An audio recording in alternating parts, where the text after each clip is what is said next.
تھر power company کو water supply scheme حوالے کرنے کے لیے محکمہ پاشی نے 5 رکنی کمیٹی تشکیل دے دی ہے۔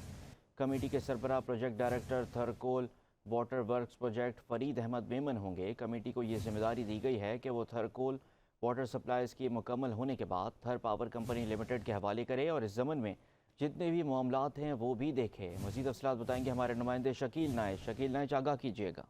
تھر میں کوئلے سے بننے والی بجلی کو پانی کی فراہمی ضروری ہو گئی ہے۔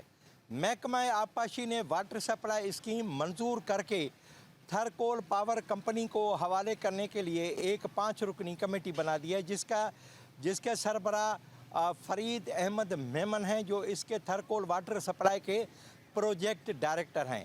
اس کمیٹی کو یہ ذمہ داری دی گئی ہے کہ وہ یہ اپنی جو اسکیم منظور کیے تھے اس کو واٹر یوز ایگریمنٹ کے تحت تھر کول پاور پروجیکٹ کے حوالے کریں اور ان کو یہ بجلی جو ہے ان کے حوالے، پانی کے حوالے سے جتنے بھی معاملات ہیں ان کو بھی حل کریں، طے کریں، تاکہ ان کو جب پانی فراہمی ہو تو اس کے بعد مشکلات پیش نہ آئیں۔